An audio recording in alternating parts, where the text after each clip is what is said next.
Hello friends, in this video I will tell you how to get ideas about writing task 2. Writing task 2 is very important task in the writing section. It is worth of many marks, so if you want to get good bands in writing, you should do it better.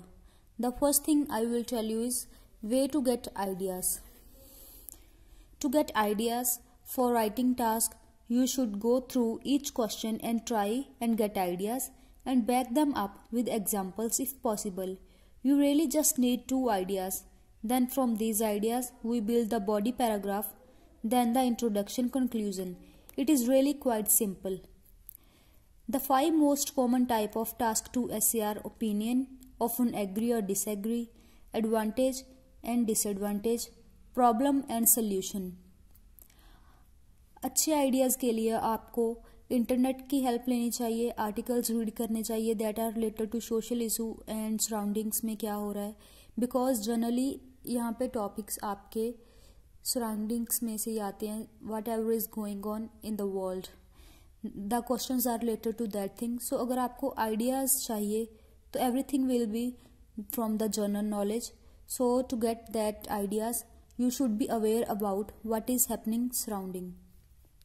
So the second thing is how to prepare them. Ideas prepare करने के लिए आपको पहले एक structure ready करना होगा कि आप टास्क को कैसे करेंगे. There is a way of doing a task. So for doing the task you should understand the question. अगर आपको क्वेश्चन समझ में आ गया है तो आप टास्क को ज़्यादा अच्छे से कर सकेंगे.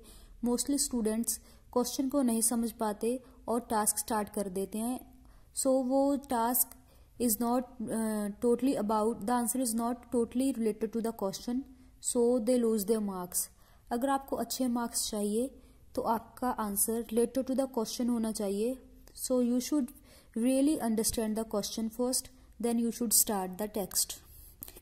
सो the first thing is question analyse. You must understand the question to know exactly what the examiner is looking for. One of the biggest mistakes students make is not answering the question properly. If you do not answer the question fully, you can't score higher than 5 bands.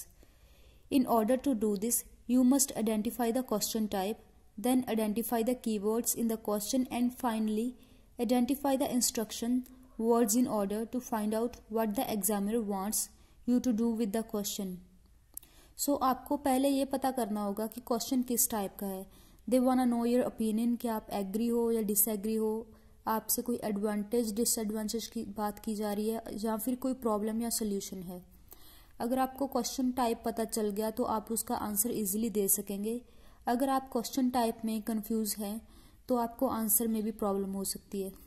The second thing I will tell you is planning. आपको answer अगर आपको question समझ में आ गया है तो आपको पहले उसकी प्लानिंग करनी होगी कि आप आंसर कैसे देंगे. उसके लिए आपको आइडियाज़ गैदर करने होंगे अपने माइंड में. आइडियाज़ गैदर करके आप उनको अच्छे से लिख सकते हैं. So the student who get the highest marks plan before the write and they often plan for up to 10 minutes. Planning help you organise your ideas and structure before you write, saving your time and helping you write a clear essay. The third thing you have to follow is introduction.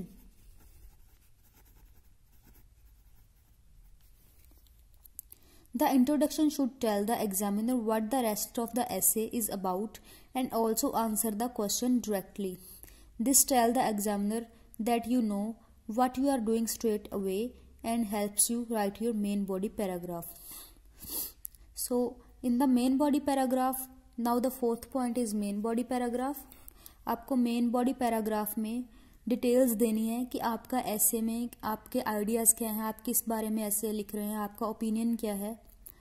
आप उसको main point starting main point से कर सकते हैं और explanation से support कर सकते हैं और रेलेवेंट एग्जांपल्स भी दे सकते हैं ताकि आपका ऐसे और भी अच्छा दिखे. और एंड में आपको उसका कंक्लूजन देना है. वहाँ पे आपको समरी देनी है. जो भी आपने एसे में लिखा है वो सब की आपको एक छोटी सी समरी देनी है. That will be the conclusion. Conclusion भी अच्छा होना चाहिए, that will be related to essay. अगर आपका कंक्लूजन अच्छा है और आपकी इंट्रोडक्शन अच्छी है तो आपके मार्क्स भी अच्छे होंगे because they look for the quality of the essay, not the quantity, but your words should be 250. अगर आपको इस पास आइडियाज़ नहीं आ रहे हैं, that you are confused how to prepare the answer, so here I will tell you one way, that is brainstorming.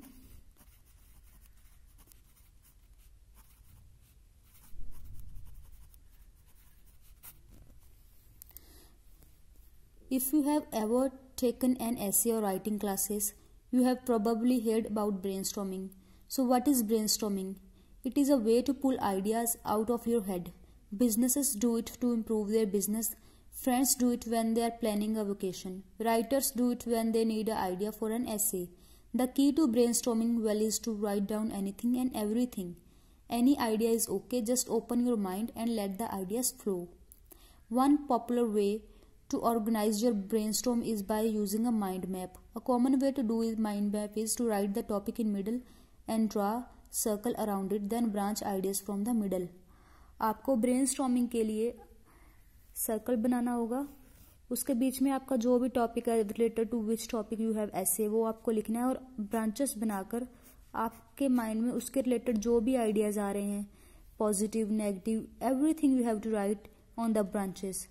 This is the way to pull out the ideas from your mind. इससे आपके mind में उस topic के related जो भी ideas हैं आपको cool down होकर वो सोचना है. अगर आपने अच्छे से आप कॉन्सेंट्रेट किया, surely you will get many ideas.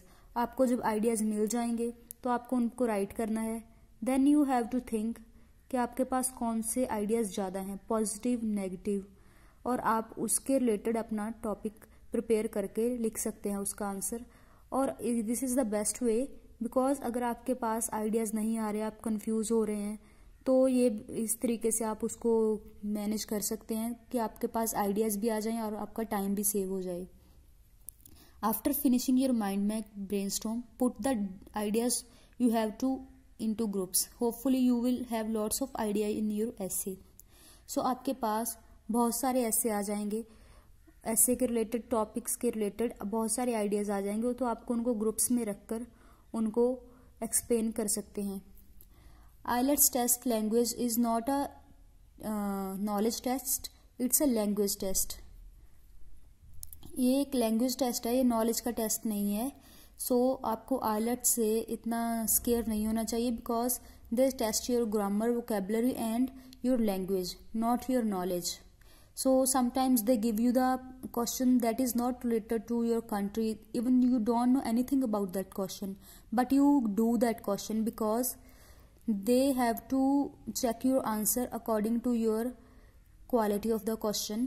अगर आपकी क्वालिटी अच्छी है, उनको आपका आइडिया चेक करना है कि आपने क्वेश्चन कैसे किया है, उसका स्ट्रक्चर क्या है, उसे कैसे प्रिपेयर किया है, कि आपकी इंग्लिश अच्छी है. They have to check your language, not your knowledge. Remember the criteria: vocabulary, grammar, organization and response. True, you need to show IELTS the language you have, but you don't have to have an amazing idea or show that you know everything. You just have to present your ideas clearly and present your ideas well. They could be boring, unpopular, crazy or foolish. Just remember, it isn't the idea, it's how clearly, fully and completely you write it. So there, if you have it, when you do, you prepare and write your test. Remember this. The question will be common one. You should take few minutes to brainstorm and focus on well presented language. One not brilliant idea. So आपको उसके लिए brilliant ideas नहीं चाहिए, आपको just उसके लिए आपको brilliant ideas नहीं show करने हैं. You have to show your English skills, your vocabulary and your grammar.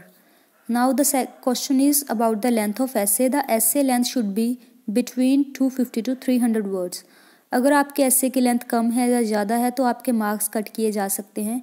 अगर आपने ऐसे बहुत ही अच्छे से लिखा है, बहुत ही अच्छे से एग्जांपल्स दिए, एक्सप्लेन किया है, लेकिन आपकी size limit up to the mark नहीं है, so your marks will be cut. So it should be between 250 to 300.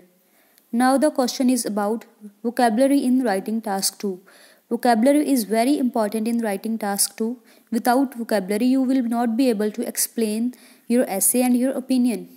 अगर आपके पास vocabulary नहीं है तो आपको essay में बहुत दिक्कत हो सकती है. सो आपको अगर अपनी vocabulary improve करनी है, you should read English books, English novels, English newspaper and listen to English music. आप रोज़ कोई डिफ़िकल्ट वर्ड इंग्लिश के 5 और 10 वर्ड्स याद करने स्टार्ट कर सकते हैं। आपकी वोकैबलरी उससे भी अच्छी हो सकती है। और या फिर आप एक नोटबुक लेकर उस पर डेली कुछ वर्ड्स लिखें और उसको डेली रीड करें। इससे आपके माइंड में वो सेट हो जाएंगे और आपकी वोकैबलरी में आपको इम्प्रूवमेंट दिखेगी कुछ दिनों बाद। जब आप अपनी वोकैबलरी टेस्ट करेंगे, you will have a very big vocabulary in your mind that you can use in writing task and also in your daily life, that will be very helpful. So these were the idea to about writing task 2, how you can prepare and what things are necessary in the writing task 2. अगर आप इन चीज़ों को follow करेंगे then you will get a good marks. So at the end I will say that if you want to get a good marks, firstly you should have a good English skill, vocabulary, you should know about the length, you should have ideas, and you should read the question properly. If you will not read the question, you won't understand the question. What you have to write in the answer, you will never understand. So firstly read the question and follow the instructions. Thank you. Stay tuned for more videos like this.